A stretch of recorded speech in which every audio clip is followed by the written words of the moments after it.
In this lecture, we're going to look at how you can add Diffblue cover to your CI pipeline so that it runs on every pull request. More specifically, let's look at what we are going to cover. First, we'll start by forking the demo Acme Retail Spring repo. You'll find the link in the resources section of this lecture. Then we'll create a feature branch. And then we are going to create a GitHub Actions workflow for Diffblue cover CI.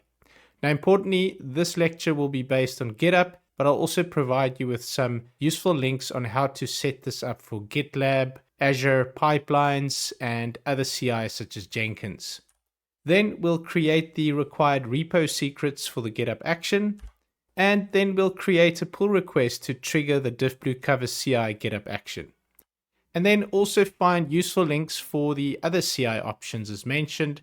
You'll find links in the resources section on how to set this up for GitLab, Jenkins, Azure pipelines, and AWS code build. Now for the GitHub repo. You'll see that we have the demo Acme Retail Spring application. This is basically the same application that we created tests for using the Diffblue cover plugin as well as the Diffblue cover CLI.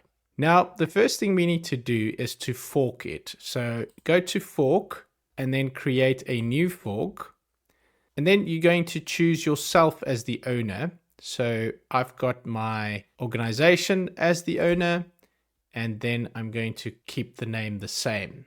And I'll simply say create fork and copy only the main branch. So we are not going to work on the main branch because we actually want the pull request to trigger the Diffblue cover GitHub action. So let's go ahead and create a feature branch. I'm going to call it feature / add Diffblue cover for CI. And then this is going to be created from the main branch, importantly from the forked main branch. So now that we have our feature branch, let's go ahead and go over to Actions. And then here, click on Set up a workflow yourself. And then just make sure that you change it to the feature branch. We don't want to commit this directly to the main branch. And then you'll see in the resources section of this lecture, I've also added a file that you can download called diffblue cover ci.yml. So let's start by changing the name to diffblue-cover-ci.yml. And then I'm going to go ahead and copy the contents of the file that we've downloaded from the resources section of this lecture. And then let's paste it in there. And then if we go to the top, you'll see it's called Diffblue cover. And then it'll trigger on pull requests. This part is just to avoid running the same workflow on the same branch concurrently. It'll run on Ubuntu latest. And then check out the repository with permissions to push. It'll run Diffblue cover. It uses the Diffblue cover GitHub action. And then we are passing JVM arcs. And then we're going to set up two repo secrets. Diffblue access token. This is basically a GitHub access token. And then the Diffblue license key is basically the same try license that we got from the email that was sent from Diffblue. So essentially, this Diffblue cover GitHub action will trigger on pull requests, and then it will create the baseline tests for us on that same pull request. And then for subsequent changes, it'll basically run again and then update the tests where needed. So let's go ahead and commit these changes. Add Diffblue cover CI workflow. I'm happy with that comment. And then make sure that you commit it to the feature branch and not to the main branch. Now I'm doing everything here in GitHub, but you're welcome to clone your fork branch and do everything in your IDE if you prefer that. So the next thing we need to do is to create our repo secrets, Diffblue access token and Diffblue license key. So we can do that by going to our settings. And the first thing we're going to create is basically our GitHub access token. And if you scroll down, go to developer settings And then under personal access tokens, go to tokens classic and then click on generate new token and select generate new token classic. And I'm simply going to call it Diffblue cover. And then I'll let it expire in 30 days and then only select all of the repo scopes. That's all we need. And then click on generate token. And then go ahead and copy your token.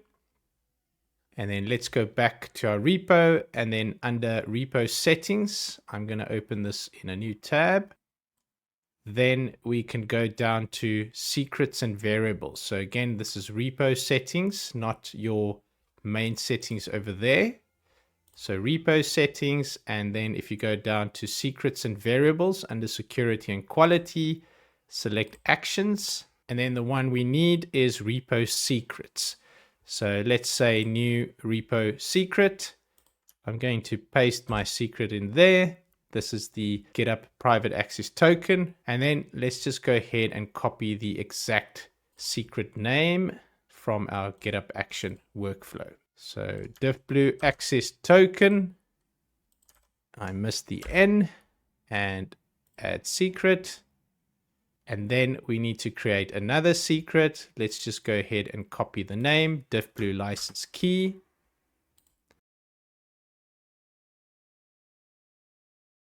And then this is the trial license that we got from Diffblue. I'm going to paste it in there and add secret.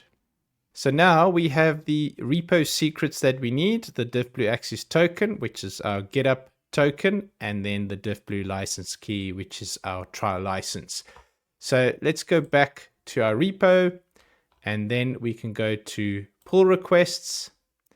And then here we can say compare and pull requests. So if you don't see this, you should, but you can also go via new pull request.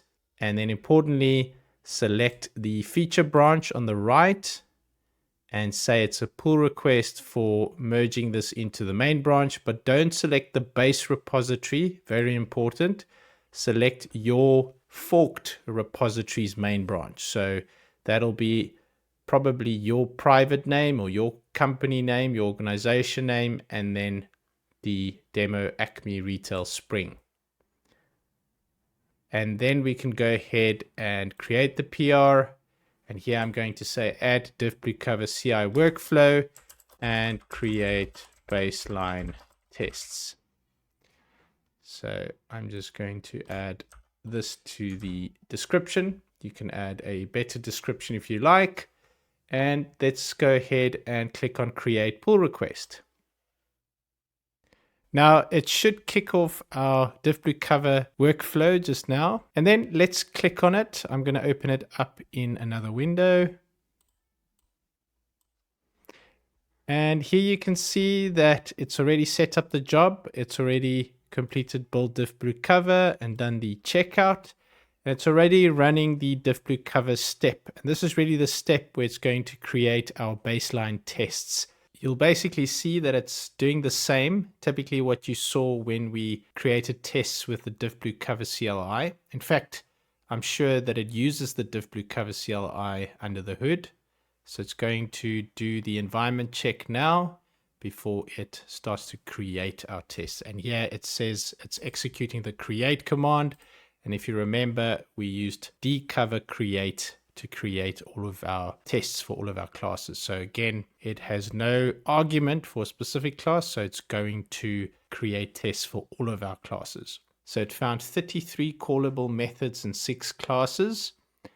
And now it will start creating the tests. So starting with the order management system application class, loyalty tier, 9 tests created, tax class 3, and then the discount service, 26 tests created. This is expected because this is where we have our main business logic. Then one more class, and there we go. Tax service, 18 tests created. We also have business logic in there for our tax related functions. And then a total of 56 tests created for 12 methods. And then it ran the validation, and all 56 created tests were successfully validated. And as you can see, our continuous integration passed, activate passed, build passed, validate passed, and the create passed.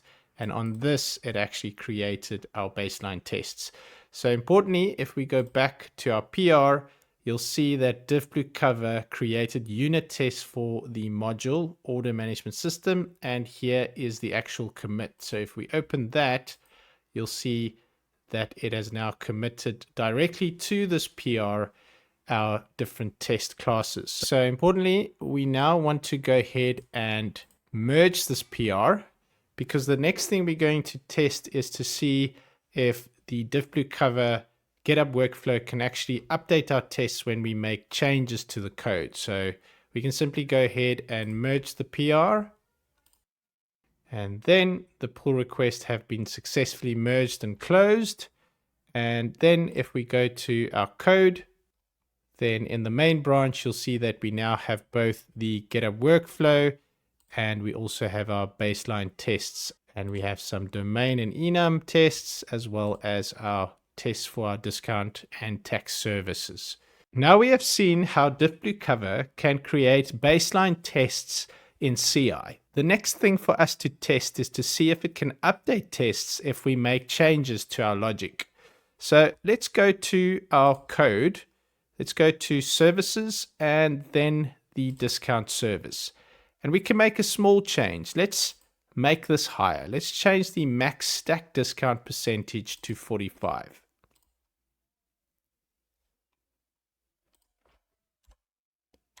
And then we can say commit changes, but then we are not going to commit this directly to the main branch. In fact, we'll create a new branch. So let's call this feature increase max stacked discount percentage. And then let's go ahead and commit that. And then it takes us to comparing changes. So here we can say merge the feature increase max stacked discount percentage into the main branch. And this is the main branch of the one that we forked. So let's say create pull request. And then increase max stack discount percentage to 45%. I'm simply going to say create pull request. And then it should kick off our Diffblue cover GitHub action. And it has. I'm going to open it in another tab. And here it has started our Diffblue cover main step. And here you'll see that 9 individual tests did not pass and were removed. And we'll see if it actually recreates those 9 individual tests. And here it notices the change is made to the discount service. So in fact, it is passing the class argument to the dcover create command. And here it is busy creating our tests. Okay, and it says that 26 tests were created for 4 methods. This is interesting that it created all 26 again. And then again, our run summary, continuous integration, success, activate, build, validate, and create successful. Okay, and this shows that our GitHub action has run successfully. And if we go to this PR, and here we have 2 file changes.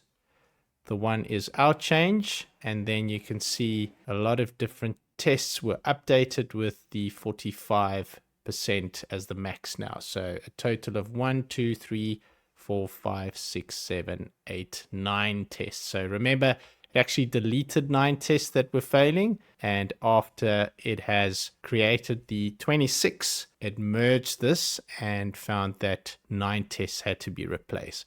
So as you can see, Diffblue cover in CI can update your tests when you change your business logic.